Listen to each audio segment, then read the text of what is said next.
Hey, my friends, welcome back. So this video is going to be an addendum to my previous charging with the Rivian R1T Max Pack video. I'll put a link in the corner if you want to go check out that previous video. This is going to refer back to that a bit. And also a bit of a video talking about like defense of the Max Pack, explaining what it is and pros and cons for the Max Pack, and also a bit of a video response, honestly. Out of Spec Reviews have been doing some fantastic videos, almost 3 hours worth of videos now in the past few days. And that's fantastic. When I put up my video back a few weeks ago, there was like almost nothing out there. And so it's fantastic to have their data out there. And they have far more resources and people and contacts at Rivian to really do a bang up job. And so that has been excellent. So first off, let me go ahead and address the last thing first, these out of spec videos. Again, 3 hours worth of content in the past few days. Let me distill it down for you into a nutshell. Basically, there are three primary things kind of defining the difference between the Max Pack and the large pack in the R1T. Number one, the Max Pack battery is 6% bigger. That is all. It's not a huge difference. It is just a basic chemistry change. It is just a different cell going into the same physical pack. It is a 6% difference. In addition to that, there is something that is at this moment unknown. There is something that makes the R1T more efficient in the EPA city test as opposed to the highway test. Speculation is that this is the rear motor on the Max Pack having a more efficient power inverter, which allows it to run essentially in all-wheel drive mode more efficiently than the large pack can. This would be a benefit at low speeds. This would be a benefit when towing. This would be a benefit when in off-road mode or snow mode, anything that basically feeds power to all the motors all the time. That's going to be an extra benefit for the Max Pack. So think of the Max Pack as a package of things which delivers what Rivian promised, which was a vehicle with 400 plus miles of range.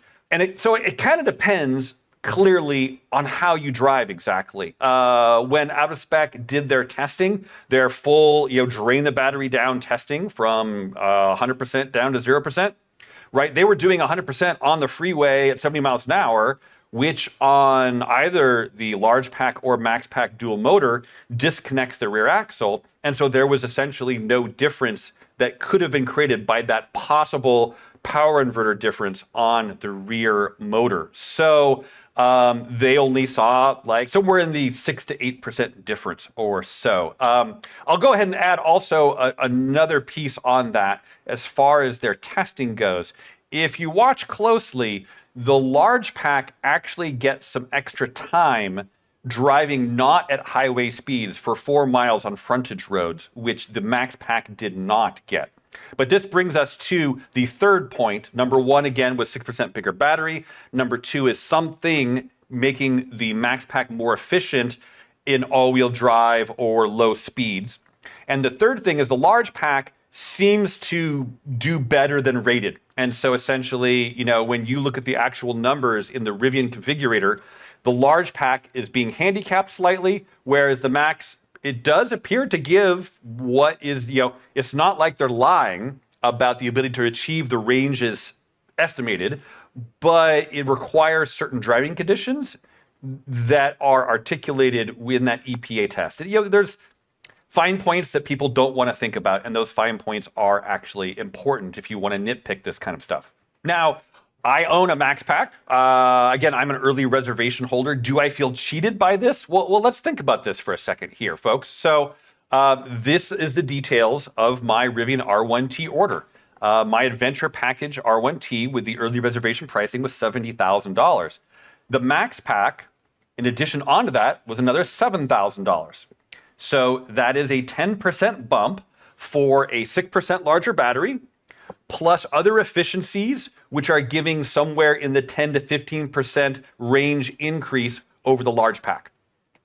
So I'm paying 10% more for 10 to 15% better range.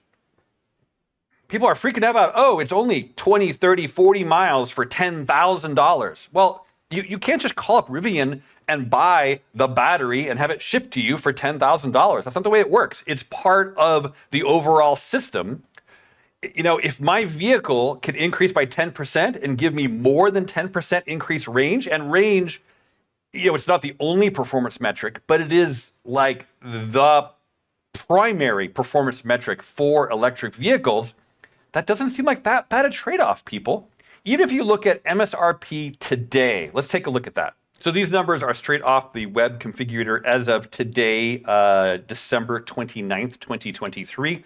The R1T dual motor non-performance with the large pack is $79,000. Upgrading to the max pack is an extra $10,000. That's a 13% cost increase. And you're getting a efficiency / range increase of somewhere probably the 10 to 15% range, depending on how you drive. Again, in any sort of high performance engineered solution, should you expect that last 10% of acceleration or range or whatever metric it is you're looking at, that last 10% compared to the bottom 90% is going to be the most expensive, right? It's the old 80-20 rule, right? You spend 80% to go the last 20% faster. So in this case, you're spending 13% more to get 10 to 15% better range. I think the bottom line is that people wish it was more. People wish it was an 800-volt architecture. People wish that it was, physically bigger or 180 kilowatts or various things. But, at the end of the day, the problem Rivian had is they made a huge mistake. They allowed people to configure and pre-order the Max Pack before it was engineered. And then 2 years ago, when inflation went crazy and they tried to raise prices and everybody freaked out, they're actually honoring those prices, right? If we flip back over here, they're actually honoring those prices. What does a Cybertruck cost today compared to promises in quotes made long ago? So they needed to produce a max pack configuration that could do 400 miles of range for the minimum cost possible that they could do. And I understand their need to do that, and I can understand the consumer's desire to have more for free. I would love to have a Tesla plug on my vehicle. I would love to have a bigger battery, etc. I would love all those things, right? But, things aren't free, and the Rivian R1T is already an incredible value for the amount of vehicle that you get for the price, especially us early price holders. It's kind of insane. So they need to engineer the solution to be as cost efficient as possible. How do you do that in a large scale manufacturing environment? Well, you change as little as possible, especially physically. And so changing to just a different battery that uses all the same battery pack, right? That is, saves them any inventory management problems, different components, and all of the things, the battery casings, that it saves them all that stuff. It's just a different cell that produces a different pack that they shove in the vehicles, and there you go. And then also, they already had the more efficient power inverter for the front motor, so they already had those as well, and they just slapped that on the rear motor. And combined with those two things, and then again, because the way the EPA rating system works, where you have highway mileage, yes, but also city tests, which are going to exercise the rear motor more, combined those two things provided the 400 plus miles, which is what they actually promised. And they did that, again, for the most cost-effective way possible. I wish it was more, but I can't blame them, and I'm not going to freak out for a bait and switch or a whatever, right? Now, if you're buying it today, fresh, right? If you don't have early pricing and you want, the best vehicle, what I would personally recommend is not the Max Pack probably anymore, unless you've got a really good reason to want it, right? The large pack is kind of underrated. The dual motor appears to be significantly better and more efficient than the quad motor. So do the dual motor with a large pack, and that's going to be your sweet spot, not the bleeding edge, but the sweet spot of the technologies being offered until they do actually engineer a new set of more efficient quad motors, until they do engineer a real ultra pack or whatever the hell they're going to call it, right? They are going to do, trust me, they are going to do a battery pack that is physically bigger. They are going to do 800 volts. They are going to do a Tesla plug. All that is coming. But if they called it the Max Pack, they would be obligated to provide it to me for $7,000 and people like me. And they needed to get people like me off the books and into vehicles to go ahead and keep their business going. So let's go ahead and talk charging curves and get back to the addendum for my previous charging data. So coming back over here, so the first set of testing I did back several weeks ago, a month ago or so, almost. I literally just got the survey from Rivian, the 30 days of ownership. I also just today got it back from service for some things. Let me go ahead and mention it to you. So the windshield washer reservoir had a disconnected or loose hose, so it was not holding fluid. It would just drain out onto the ground. So they fixed that. On one of the gear tunnel doors, the outer and inner halves are glued together. And so there was some kind of over glue, which was then a kind of a bulge and visible through the body panel gap in between the body panel and the gear tunnel door. And so they just shaved that off with a razor blade and touched up with touch-up paint. And the third thing, and actually it's really important, they did an alignment. I found my steering wheel was off slightly. It felt like it was pulling slightly to the right. And also, after the alignment's done, honestly, it feels a little less jittery over bumps and stuff. It almost feels like maybe the toe was out on the front or rear. Something was not quite right. But after getting that alignment done, it is excellent. And so if your steering wheel is not quite perfectly straight, again, if it feels jittery or unstable over bumps, if it doesn't quite feel right, take your Rivian in for service and get an alignment, and that might take care of things and make things a lot better for you. Moving on to the charge data. So complaints from everybody that I didn't include the actual charging power rate. I did like miles per hour, which was useful for me to compare against some other data on the internet, but I totally understand why that would be useful, and so I have that for you. But here, first is just the original data here, and the key thing to point out here is that it took 45.2 minutes to charge from 10% to 80%. And this is on, if you're just fresh here and you haven't watched that past video, this was on a Rivian Adventure Network charger, 300 kilowatt charger, essentially solo on my leg of the charger, and so it should have been max power all the way through. But also, as soon as I did this test, I got a software update as well. So first retest. So we started actually at 8% this time around, and here's the data. Here's the actual power indicated, and that went ahead and clocked in 42.8 minutes from 10 to 80%. So actually, we saved, well, you know, a couple minutes. We saved a couple minutes. We shaved a couple minutes off our 10 to 80% time. That's pretty cool with that software update. It did briefly, like in a moment, I could show you like the GoPro footage, but whatever, take my word for it. It went up to like 215, 220 kilowatt charging speed for like 10 seconds, 5 seconds. I saw it, it happened, but it didn't happen for any substantial amount of time. Basically, the Max Pack appears to charge like hell from 0 to 30% and then waffle around until 50% and then start tapering off. Even today, just after I picked up my vehicle in Sacramento, as I was coming back towards the Bay Area, I actually hit a few chargers trying at like 35%, 30%, 20%, 3 different chargers, trying to see if I could like get a faster charge rate by hitting it at that higher voltage level, but with the battery not all cooked up and hot as one would have if you're going from 8% on up, right?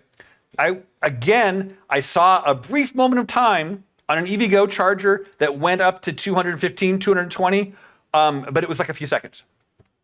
I don't know if that is significantly different than how the large pack behaves. Please let me know in the comments below. I've seen comments, and I think I've seen footage from out of spec showing it going up to like 220 for at least a few minutes or something. So that might be a limitation of the Max Pack, at least currently. The Max Pack just came out. There may be other tuning and updates, as we've seen here, to go ahead and stretch out the charging curve. Easily possible. I don't know. Time will tell. But at least currently, it appears there is effective, at least for longer durations, max charge rate of 200 kilowatts, which is fine. It's still very quick. It's not the end of the world here, but it might be a sign of some subtle difference. Anyway, 42.8 minutes. But then also, I did another time where I think the difference was I started with such a low state of charge that the vehicle said, nope, I'm not preconditioning. The battery only warmed up to 66 Fahrenheit just by the natural driving of the charger. So it was lower than the 70s for the preconditioned battery packs. And that gave us these numbers here. It is slightly slower than the preconditioned. It's kind of interesting, but actually it initially starts out slightly faster and then slows down. It's interesting. That being said, it's kind of the same data. You're ripping along for the first 30%, then you waffle around up and down for until you hit 50%, and then you start tapering down. So it's kind of the same thing. Let's go ahead and show this actually in a graph here. So the blue line is my initial test all the way from under 10% to 100%. And you can see that last 1% took like half an hour, I think it was. It was insane up here to like almost 120 minutes. But anyway, so we have the orange line here, which is the preconditioned. And so it's certainly way better than the blue line, actually slightly worse than the gray line slightly, but then they cross over and it stays ahead all the way to the top. The gray line is the no preconditioning line. And so that initially rocketed, but then actually slowed down, which was kind of curious and kind of interesting. But anyway, both of these were a couple minutes faster than the initial test. And again, here's the software versions. And here's my plea to the out of spec folks. If you happen to be watching my video, please mention the software versions. Don't just say the latest software version on the date which you produced your video. Please mention it for posterity, if nothing else. And if your video happens to be released, you'll go through a long editing cycle or be released near when a software version releases. We don't really know what version, and clearly that might impact things. So please let us know what software version you are talking about. So some conclusions to go ahead and wrap us up here. Do I wish the Max Pack was more of everything? Well, yeah, of course. Who doesn't want more? Do I feel ripped off? Do I think Rivian's pulling a fast one? No, I don't. Again, I paid 10% more for more than 10% of efficiency and range. I'm not complaining. If I was buying MSRP today, would I get the Max Pack? That's a tough one. I really want the range for doing long distance road trips, for doing camping off in the wilderness of California, going down to Death Valley, going out to Joshua Tree, going up skiing in Tahoe. I'm going to be in snow mode like all weekend long here, January, February, March, for various weekends. And having the better efficiency from both axles is going to be a benefit.